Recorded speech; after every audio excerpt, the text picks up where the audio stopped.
नमस्कार. ठरलं तर मग या मालिकेच्या येणाऱ्या भागामध्ये जबरदस्त असा ट्विस्ट येणार आहे. तर इथे आपण बघितलं आता साक्षीचे वडील म्हणजे महिपत जेलमध्ये जाऊन बसलाय. त्याच्यामुळे आता साक्षीचा सपोर्ट असं कुणीही जास्त करत नाहीये.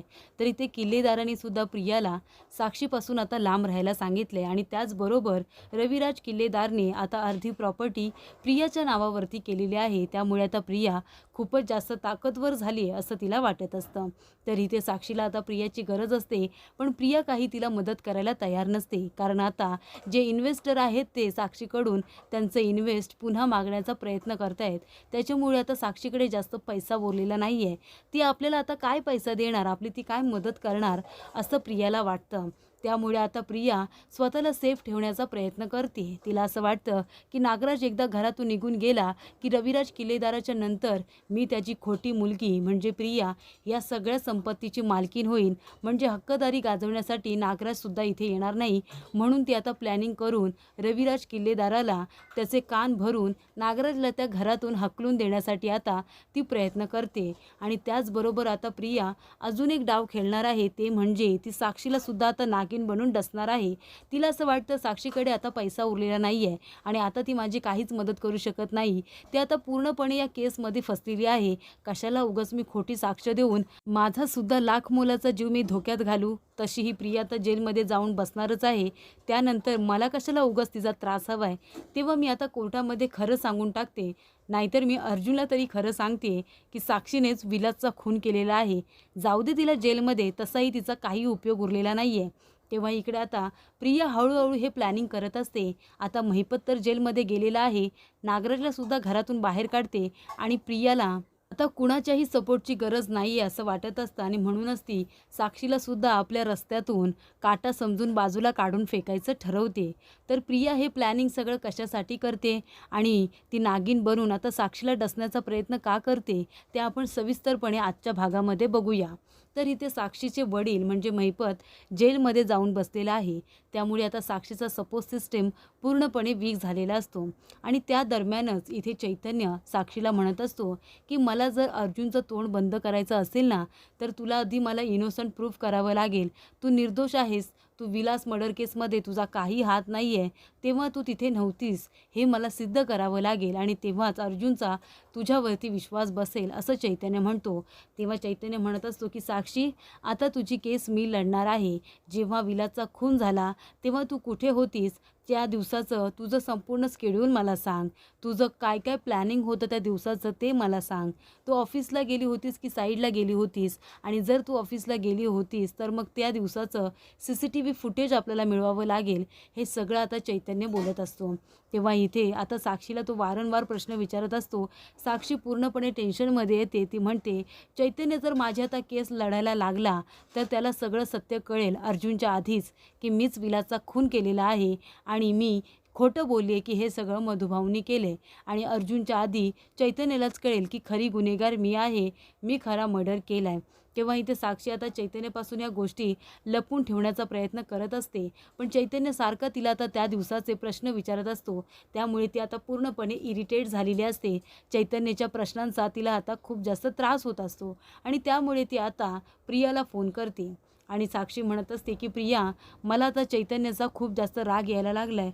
तो मला विचारतोय की जेव्हा विलासचा खून झाला होता तेव्हा मी कुठे होते, मी काय करत होते, हे सगळं तो मला विचारतोय. आता त्याच्या प्रश्नांची उत्तर मी काय देऊ? आता मी काय करू ते मला सांग, तू माझी मदत कर. तेव्हा प्रिया म्हणते मी काय तुझी मदत करणार गं? तसेही तुझे वडील आता कारनामा करून जेलमध्ये जाऊन बसलेत. त्यांना कुणी सांगितलं होतं नसता शहाणपणा करायला? अर्जुनजवळ वैर होतं ना, अर्जुनपर्यंत मर्यादित ठेवायचं, त्याच्या कुटुंबापर्यंत पोचायची त्यांना काही एक गरज नव्हती. आता बघितलंस ना अर्जुनने काय केलं? जेलमध्ये टाकलं ना तुझ्या वडिलांना. तेव्हा इथे साक्षी म्हणत असते की प्रिया नीट बोल, विसरू नकोस, इथपर्यंत तू पोचलीस ना फक्त माझ्यामुळे पोचलीस. तेव्हा प्रिया म्हणत असते की मी किंमत मोजली आहे त्या सगळ्याची. मी तुला मदत केली आहे ना म्हणून तू माझी किंमत मोजलीस. कळलं तुला? तुझं एवढं मोठं सत्य मला माहिती आहे की तू विलासचा खून केलेला आहेस आणि बिचाऱ्या मधुभाऊंना आतापर्यंत हे सगळं सहन करावं लागते फक्त तुझ्यामुळे. हे सांगू का मी सगळ्यांना जाऊन? असं आता प्रिया म्हणते. तेव्हा साक्षीला खूपच जास्त राग येतो. ती म्हणते, तुझी हिंमत कशी झाली हे सगळं बोलायची? मी तुला त्याच्यासाठी किती पैसे दिलेत तुला माहिती आहे ना? आणि तुझं सत्य जर मी सगळ्यांना सांगितलं तर तू खरी तन्वी नाही आहेस म्हणून. तेव्हा इथे प्रिया म्हणते, कोण विश्वास ठेवणार आता तुझ्या बोलण्यावरती? अगं तुला माहिती आहे ना, तुझ्या बोलण्यावरती कुणीच विश्वास ठेवणार नाही आहे. कारण का, तुझे वडील जसे खोटारडे आहेत तशी तू सुद्धा खोटारडी आहेस. हे सिद्ध करायला मला थोडासुद्धा वेळ लागणार नाही आहे. तेव्हा इथे प्रिया म्हणते की मला आता तुझी गरज नाही आहे. साक्षी म्हणते, प्रिया तुला एवढा कसला माज आला आहे गं? तेव्हा प्रिया म्हणते, आता तू मला काय देणार आहेस? अगं इन्व्हेस्टर तुझा सारखे फोन करत असतात तुझ्या घरी. ते सारखे येत असतात पैसे मागण्यासाठी. त्यांना द्यायला तुझ्याकडे पैसे नाही आहेत. तू मला काय पैसे देणार? तेव्हा इथे प्रिया म्हणत असते, आता मला तुझी गरज नाही आहे. किल्लेदाराची अर्धी प्रॉपर्टी माझ्या नावावरती झाली आहे आणि लवकरच सगळी प्रॉपर्टी माझ्या नावावरती होणार आहे. त्याच्यामुळे तुझ्याकडे आता मला देण्यासाठी काहीही उरलेलं नाही आहे. आणि तसंही मी का गोत्यात येऊ? किल्लेदाराने सांगितले तुझ्यापासून लांब राहायचं. जर मी तुला बोलले, तुला भेटले, तर किल्लेदार जसं नागराजला धमकी देतो ना घरातून बाहेर काढण्याची, तशी मलासुद्धा धमकी देईल. आणि मला हे घर सोडून आता कुठेच जायचं नाही आहे. मला जे हवं आहे ते सगळं काही मिळालं आहे. मला पैसा मिळाला आहे आणि मला ओळखसुद्धा मिळालेली आहे किल्लेदाराची मुलगी म्हणून. त्याच्यामुळे मला आता तुझी गरज नाही आहे. तेव्हा इकडे आता प्रियाने चांगलं साक्षीला डसलेलं असतं. तेव्हा साक्षी म्हणते की अगदी सापासारखी उलटी फिरलीस गं. तेव्हा प्रिया म्हणते, मग काय करणार? तुझी मदत करणार का आणि ह्या सगळ्यामध्ये स्वतःला फसवून घेणार का? तेव्हा इथे साक्षी आता रागाने फोन ठेवून देते. तर इथे प्रियाने ठरवल्याप्रमाणे आता नागराजचा सुद्धा ती काटा काढत असते आणि तिला घरातून ही करून नागराजला आता बाहेर काढायचं आहे. त्यासाठी ती रविराजचे कान भरत असते आणि काही करून त्याला घरातून बाहेर काढा यासाठी ती सांगत असते. तर इथे आता अर्जुन आणि सायली दोघंजणं चैतन्यला आता पुरावे दाखवण्यासाठी गोळा करत असतात. साक्षी ही खूपच जास्त वाईट मुलगी आहे आणि तिने विलासचा खून केला आहे, त्याचबरोबर कुणालचा सुद्धा खून केला आहे. हे सत्य आता अर्जुनला काही करून आता चैतन्याला पटवून द्यायचं असतं आणि चैतन्याला साक्षीच्या तावडीतून सोडवायचं असतं. तेव्हा सायली म्हणते, तुम्ही एक काम करा अर्जुन सर, तुम्ही प्रियाबरोबर आहे ना गोड गोड बोला आणि त्या साक्षीच्या विरोधामध्ये तिने खोटी कंप्लेंट दिली आहे ना, हे काही करून तिच्याकडून तुम्ही वधवून घ्या. तेव्हा इथे आता सायलीचं ऐकून अर्जुन आता तेच करत असतो.